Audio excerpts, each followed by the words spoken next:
रुकिए, एक पल के लिए रुकिए। अभी जो बात आप सुनने वाले हैं वो कोई साधारण धार्मिक कथा नहीं है। ये एक ऐसा रहस्य है जिसे हमारे प्राचीन ग्रंथों में बताया तो गया है, लेकिन बहुत कम लोगों ने उसे समझा है।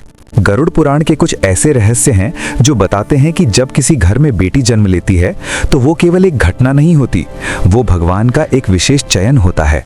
लेकिन प्रश्न ये है कि भगवान किसे चुनते हैं, किस पिता को, किस माँ को, किस आंगन को, और सबसे बड़ा प्रश्न ये है कि क्या आपका घर उस चयन के योग्य है।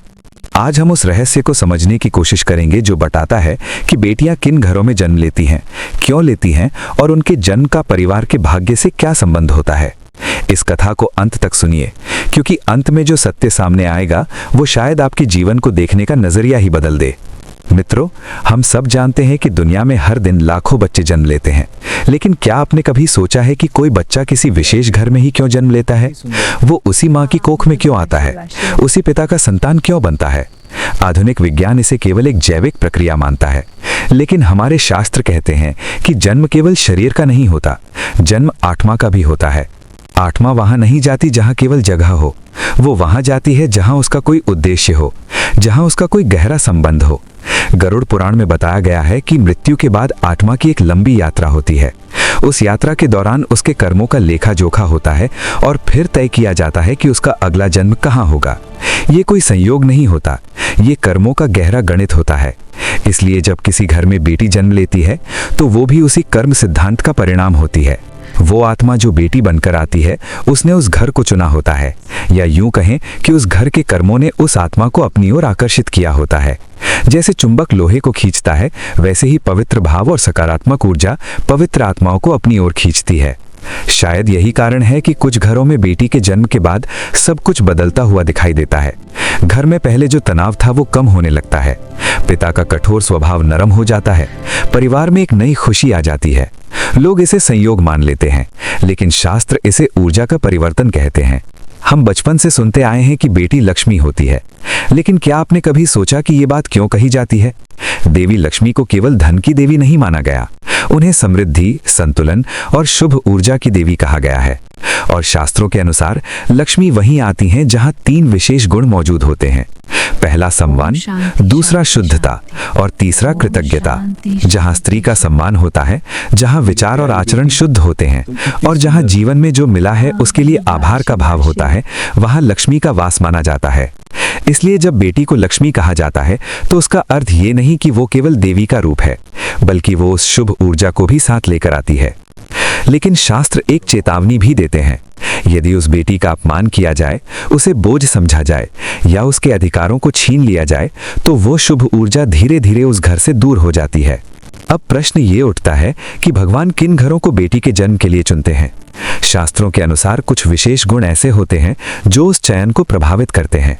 पहला गुण है स्त्रियों का सम्मान, जहां माँ को केवल जिम्मेदारी नहीं बल्कि आदर दिया जाता है, जहां बहन की आवाज को दबाया नहीं जाता, जहां पत्नी को जीवन साथी माना जाता है, सेविका नहीं।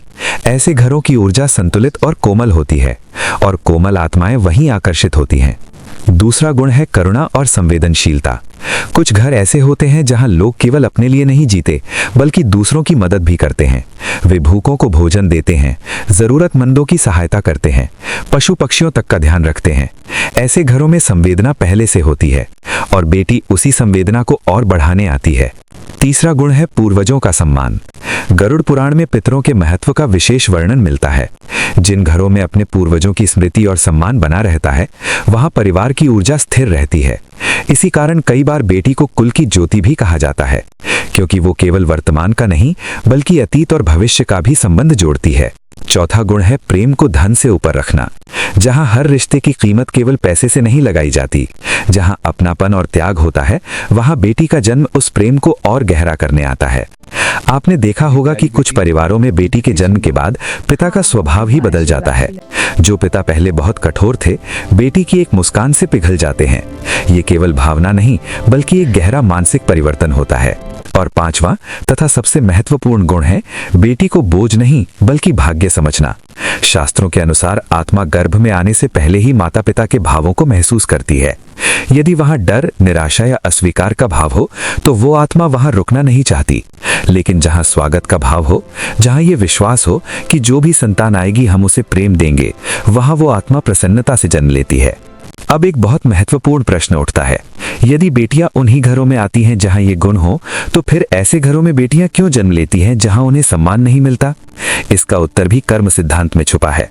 कभी कभी बेटी ऐसे घर में जन्म लेती है जहां उसे परिवर्तन बनना होता है। वो इसलिए नहीं आती कि घर पहले से अच्छा है, वो इसलिए आती है ताकि घर को अच्छा बना सके, जैसे अंधेरे कमरे में दीपक जलाया जाता है। कुछ बेटियां अपने प्रेम, साहस और धैर्य से पूरे परिवार की सोच बदल देती हैं।